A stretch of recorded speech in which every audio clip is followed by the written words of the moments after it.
All right, welcome to clickorlando.com and the live stream as we preview tomorrow's opening statements for the Noor Salman trial. I'm Justin Mormouth alongside our legal analyst Jason Johnson with the Lowndes Law Firm. And Jason, all right, so no court today.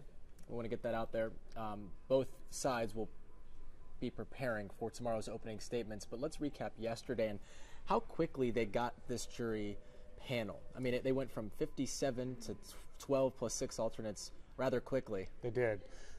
It was really interesting. I actually went down to the courthouse yesterday after being here through the lunch hour and sat through the afternoon portion, during which the group of 57 was whittled down to the 12 jurors and 6 alternates. Excuse me. And what was really striking was knowing that it took 7 days to get from the pool of 600 down to 57, and it took about 25 minutes to get down to the list of 12, and another few minutes to get the alternate 6. And what was most striking was the way that they actually handled the selection. They did not bring the veneer into the room and ask any questions. The judge simply immediately went to peremptory challenges. And the way they did it was literally passing a piece of white paper back and forth that had 57 boxes on it with each of the questionnaire numbers for representing each potential juror on it.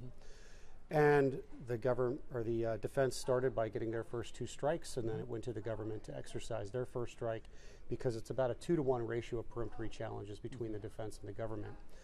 And ultimately, they went back and forth through that process until the first 12 that hadn't been struck were acceptable to both sides, and that was your jury.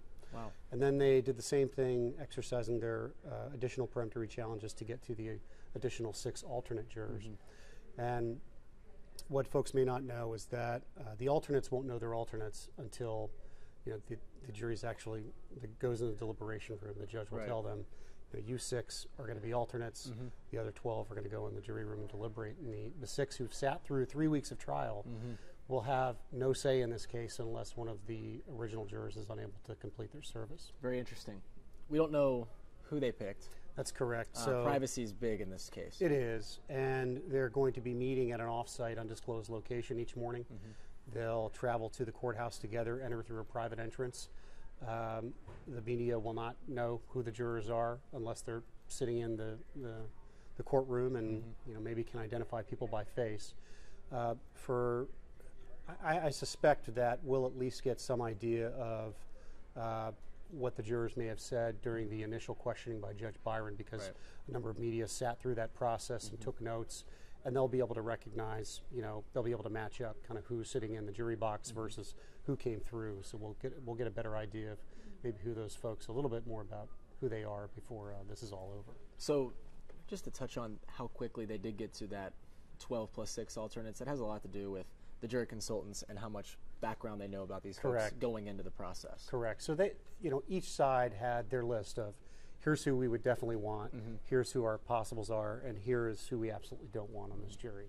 And so the way they're going through that list is they're looking in the first group of 12 that have not been challenged, and they're saying, is there anybody on this list that we absolutely don't want? If so, we just put a check mark or mark through them, and then we go back to the other side.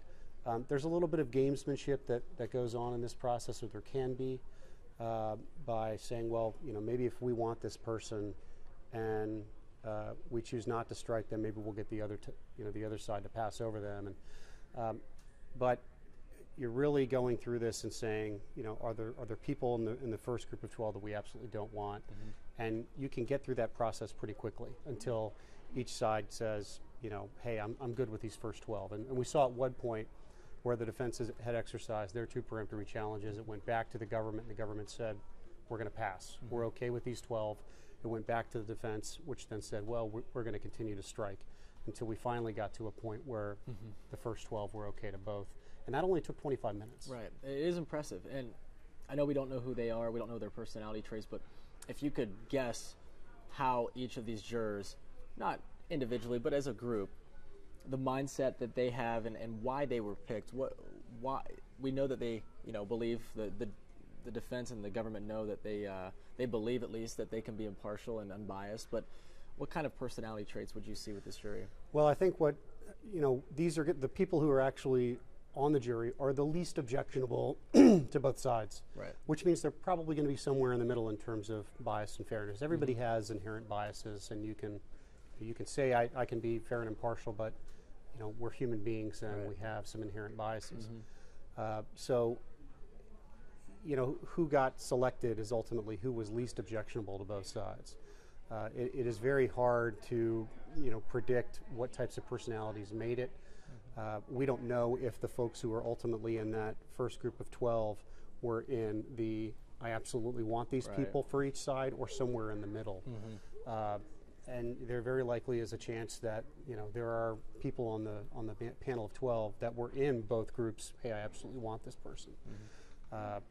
But it'll be interesting to see once tomorrow starts and the media folks who were in the room during the selection process can see who's actually sitting in the box. Right. We'll get a little bit better of an idea of how they answered questions during that initial questioning phase. Because remember, this is going to have to go off up here because there's no cameras in the courtroom, no videos. So our reporters in the courtroom right now, and well, they're not there right now, but yesterday will have to go off of memory since this is federal court. Let's talk about tomorrow, though. Sure. Opening statements are going to be happening. How quickly will those begin as court starts at 9 o'clock, and what else could happen tomorrow as testimony begins? Well, right now there are no procedural motions that have been filed by either side that have not been disposed of by the court. So there's nothing that's going to need to happen really outside the presence of the jury before court begins tomorrow. The court will impanel and swear in the jury. We'll read an admonition to them about how the case is going to go and what they can and cannot do. And then we'll move directly into opening statements. The court yesterday reminded the parties that I'm not going to limit you in how much time you take to make your opening statement, but then asked, can you give us some idea of how long you expect to take? And after a little bit of back and forth, ultimately both sides said they would require about 50 minutes. So the judge said, okay, I'm going to give you, or we'll plan on each of you taking about an hour. Okay. And so that means, if nothing else, that we're absolutely going to hear our first live witness tomorrow. I don't know. Is that disclosed yet? The witness witness lists. The witness lists have been provided, and so we don't know the order in which the government Right. intends to call them. My guess is that they're going to, call police, law enforcement to establish that the crime actually occurred, and then we're going to probably get into establishing that he did it to assist ISIL Right. in their efforts around the world. The jury will see evidence and hear evidence from inside polls. It's going to be a very tough process for family members of some of the victims and maybe some of the victims themselves if they do choose to come into the courtroom, as well as it will be disturbing for the jury as well as they see this evidence. Yeah, it'll be interesting to see whether the demonstrative evidence that is in photographic or video form is actually showed to people sitting in the gallery. It potentially could be showed just to the jury and hidden, and hidden from people in the gallery so that only the jury sees it. Don't know whether the judge intends to do that. There will be audio apparently that will be played, but definitely all of this is going to evoke a fairly visceral reaction among members in the gallery and probably the jury as well. And that really was the defense's argument in trying to keep some of this out. They argued yesterday that a lot of this is cumulative. We already have a lot of evidence that's going to be admitted about the attack having taken place and that people perished. We're willing to stipulate to a lot of that to keep this evidence from coming in. But their real fear, I think, is that the reaction that this is going to cause members of the jury to have is going to unduly prejudice our client such that it shouldn't be let in. But the court allowed a lot of this to come into play. And so the members of the jury are going to see video and photographic evidence of what occurred. They're going to see photos of bodies laying on the ground, a lot of blood. It's going to be very powerful. And it goes back to that, what we've been saying and our legal analysts have been saying is, he's dead, she's the only one who's left. Right. How do they get past Well, I think that's not trying to find someone accountable? I think that's the biggest problem for the defense. I mean, they've certainly got some arguments to try to raise reasonable doubt in the mind of a juror, but ultimately I think their biggest problem is that she is Omar Mateen by proxy. Right. He's gone. He can't sit for trial. His wife, I don't think she's a target of convenience, but she certainly is somebody that was very close to him, that the government believes aided and abetted him. So she's sitting in there, behind the defense table as the only person to whom anybody can really place blame on. Right. And I've heard this from a lot of people out in the community that, somebody needs to pay. Right.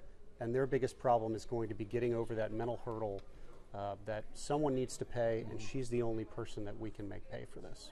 So Judge Byron did address those two motions filed by the defense yesterday. It sounds like, again, that was something that, the defense just is like, listen, there's enough here. Why do we need this? He did say that he will not allow the prosecution to play a call where a victim has been shot and says that they are bleeding out. He would do this. Why, do you think? Well, I think, what may have carried the day there was both that this might be cumulative in nature, and that the prejudicial effect of that on Ms. Salman might outweigh the probative value, especially in light of the cumulative nature of the evidence. So the government had filed its motion in limine on Sunday afternoon in response to the judge's order on the defense's original omnibus motion in limine. And this was expected by the defense. There were some 911 transcripts and then some radio chatter on the night of the attack from the police that they wanted to get introduced into evidence. And ultimately, the judge kept out one of them as being really cumulative, but is going to let the rest of it in. And in one of those transcripts, you hear Omar Mateen basically play acting, trying to make the police think that he has additional attackers inside the club, that he was wearing a suicide vest, that there were attackers outside the club intending to attack the police as they swarmed the facility. And all of this, the government contends, is evidence that, look, there's a reason the police acted the way they did. There's a reason the FBI acted the way it did in rousting Ms. Salman from her sleep and putting her under some pretty intense questioning. Mr. Mateen had said, we've got people on the outside. Even after the police went in and secured the facility, they didn't know at that point that there may not have been other people outside waiting and lying in wait. And going back to when they did question Ms. Mateen about this, or Ms. Salman rather, that is the key piece of evidence that the government has, is her interview with an FBI agent. There's no question. There are 3 written statements that she gave after her questioning, where they wrote down, here's what you said. She says, yes, this is what I said.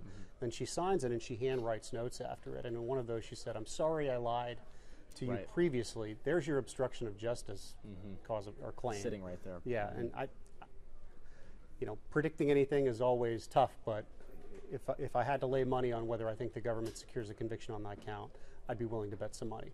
I think they've got her dead to rights on the obstruction of justice count, unless the defense can convince the jury that absolutely nothing she said in that statement is believable, either because, hey, look, the electronic evidence that we have doesn't support the written statement where she says we cased Pulse when we came to Orlando. If you can't believe that, then you can't believe any of that, including the fact that she claimed she lied. That's a tougher row to hoe than, I think, getting the jury to buy on the aiding and abetting that there may be some reasonable doubt. Now, the government doesn't have to prove that they cased Pulse. That's not an element of the charge against her. And you don't have to prove that every single act he took in furtherance of his crime that she aided and abetted in.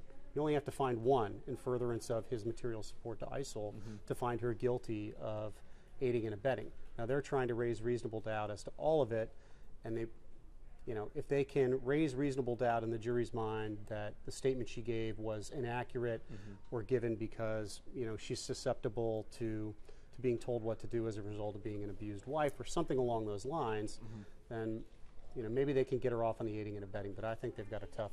How would they dispute that, though?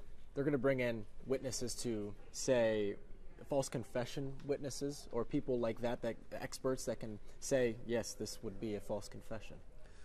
Well, it's just really going to be a matter of credibility for that witness to the jury. The jury's going to hear that evidence from an expert witness that says, hey, look, people are prone to giving false confessions when they're abused spouses or something along those lines. The government will have an opportunity to cross-examine that witness and try to undercut their arguments. And then it's really just going to be a matter for the jury to decide, do I think that happened here? Because remember, the jury's job is to determine what the facts actually were. The judge's role in a trial is to interpret the law, to decide issues of law, and the jury's job is really to decide what the facts are. They'll hear evidence, and then they say, you know, that evidence is accurate and we agree that's what happened, or they discount that evidence and say we don't think it's relevant, or we don't think that that's what actually happened. So they'll hear that expert witness's testimony, and then they'll take it into consideration in trying to decide whether they believe that her statements to the FBI were accurate. Attention stations, we're coming, this is the network control room, we're coming to a special report in 30 seconds. With the squawk box, that's what we call the squawk box. All right, Jason Johnson with the Lowndes Law Firm. We appreciate you very much for coming in here this morning and kind of previewing opening statements, which again start tomorrow morning at 9 o'clock. And again, no court this morning. Everyone's getting ready for opening statements and for the testimony itself. Yeah, no doubt about that. Fridays also will be reserved for motions and things of that nature. Yeah, the court has really reserved Fridays during this trial to handle other matters that it has pending before the court.